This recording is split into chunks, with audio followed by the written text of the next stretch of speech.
In this video, I want to review the second knowledge check that we did in week 2 at the end of the week. That was 15 questions, 10 questions about cross-country bikes, and then 5 questions at the end about classifications on the statement of cash flows. All right, so we have Cross Country Bikes, a retail bike shop that sells all kinds of recreational and high-end bicycles.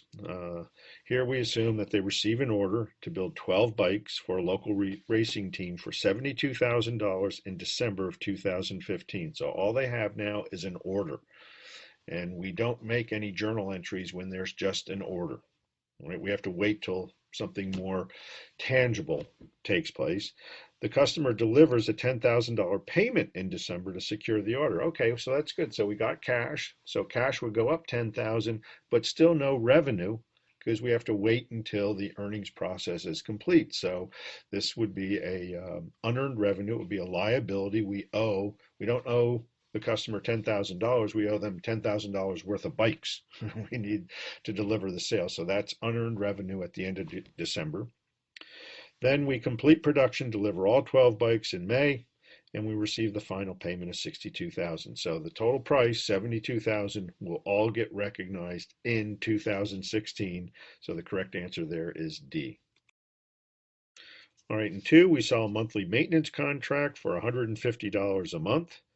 A racing team buys a 12-month contract that's going to begin on June 1st of 2016. They pay for a full year's worth of maintenance, so we receive a check for $1,800 and we owe them 12 months of maintenance.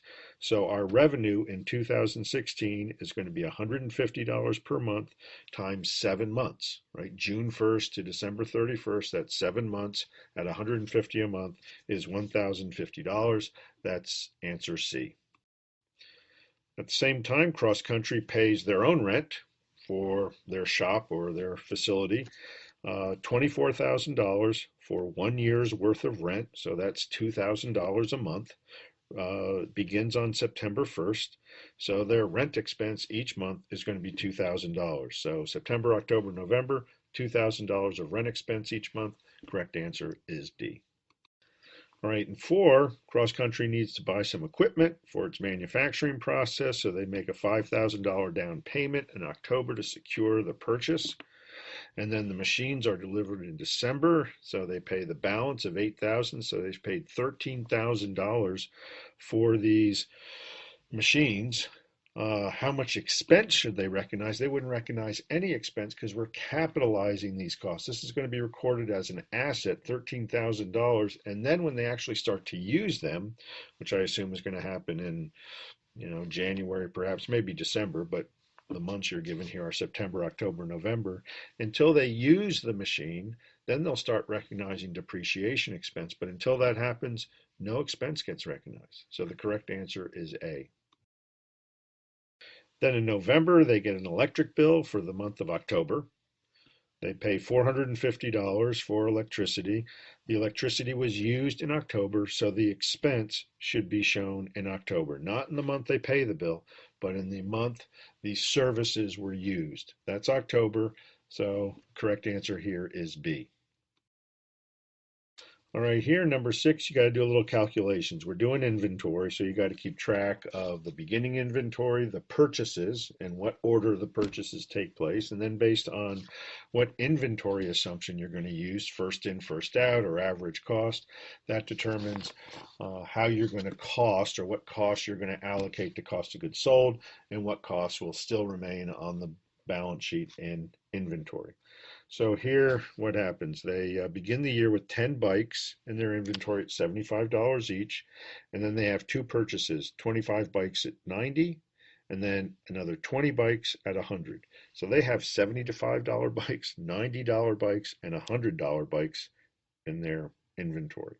In April, they sell 45 of these bikes. So under first in, first out, the goods sold were the first ones in. So they sold so we're going to assume they sold the 10 bikes from beginning inventory at $75. That's $750. Then they sold all 25 bikes at $90. That's another $2,250. So now we're up to $3,000 cost of goods sold. And then they sold 10 of the $100 bike. So that's another $1,000. So that gives us cost of goods sold of $4,000. And what's left are 10 bikes at $100 or $1,000. So the correct answer is B, 4,000 of cost of goods sold, 1,000 in ending inventory. Now, number 7, same data as before, but now let's assume we used average cost. So under the average cost method, we have to figure out the average cost of all the bikes that were available for sale. So if you total up all the costs, the 10 bikes at 75, $750, the 25 bikes at 90, that's $2,250, and then the 20 bikes at 100, another 2,000, that's $5,000 worth of bikes that were available for sale. You divide that by the 55 bikes, the number of bikes, and you get $90.91, or about $91 a bike. So that's the average cost. So I take that $90.91, I multiply it by 55. That's my cost of goods sold, $4,091. I'm left with 10 bikes, each worth $90.91. So that comes out to about $909 in my ending inventory. So the correct answer is A. Now for another line of bikes, we have purchases and sales. So again, same idea. So they buy 30 cruisers for $110 and then another 45 for $125. So they have 30 at $110 and then 45 at $125. They sell the cruiser for $200 a piece. They sell 55 units. So sales are going to be 55 times 200 or $11,000. Under FIFO, 55 units sold, they would have sold 30 of the $110 units. That's $3,300. And then the next 25 were sold from the $125 purchase. So 25 times 125 is 3,125. So 3,300 plus 3,125 is 6,425. So the correct answer here is C, where you show two separate entries, one for the sale that shows cash going up 11,000 and revenues going up 11,000, and that increase in revenue increases net income and then will increase retained earnings. And then separately, you show a decrease in inventory of 6,425 and a cost of goods sold expense of 6,425. Okay, that's the correct entry. Notice that you can't do this all in one line. So some people like to do B. And in some sense, B gets you the same result. But what you end up doing, if you think about it, what you end up doing is just showing all this net. And we want separate lines for sales and cost of goods sold. So that's why C is the better way to handle this. All right, 9, we're looking at property, plant, and equipment and depreciation. So here on the balance sheet at the beginning of 2016 is the machinery at their cost, 28,000, and then in the accumulated depreciation we show all the depreciation that has been taken since the machine was bought. We're not told when the machine was bought, so we don't know quite yet how old the machine is, but we know they've taken $10,500 of depreciation, so it's not quite 50% depreciated. So it's still in its first half of useful life. And one, we're asked, what's the depreciation expense each year? And then at the end of 2016, how many years are left on this asset? Now we're told it has a useful life of 8 years. So if I take 21 and no residual value. So if I take 28,000 divided by 8, I get 3,500 a year. So 3,500 a year, notice an accumulated depreciation at the beginning of the year, there's 10,500, that's 3 years worth of depreciation. So that's 15, so they must have bought it in 2012, right? So 2012, no, 2013, I'm sorry. They bought it in 2013, that was 1 year, 14 was 2 years, 15 was 3 years. So at the beginning of 2016, 3 years worth of depreciation taken. So in 2016, they'll take another 3,500 depreciation expense, and that'll be the 4th year. So at the end of 2016, there will be 4 years remaining of useful life. So the correct answer there is B. Question 10 deals with what costs to include along with the purchase price when you buy an asset. And the accounting rules say all costs that are incurred that were necessary to get the asset ready for use, in addition to the price, should be capitalized or added to the cost of the asset on the balance sheet. So when we capitalize a cost, that means rather than expensing it right away, we're going to add it to the cost of the asset on the balance sheet. The balance sheet book value will increase, and this will give us a larger amount then to depreciate over the life of the asset. So here we have purchase price of $30,000, we have delivery costs of $1,000, we have installation costs of $1,500, we have test runs of $750. All of those are costs necessary to get the asset ready for use.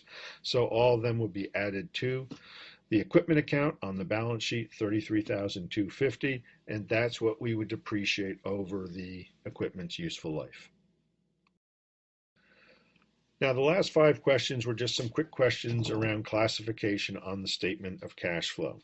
Remember, there are 3 classifications: cash flows from operating activities, from investing activities, and from financing activities. So you have a 1 in 3 chance of getting these right. So the first one, cash received from selling stock. Issuing stock or borrowing money are financing activities, so this would show up in C, cash flow from financing activities.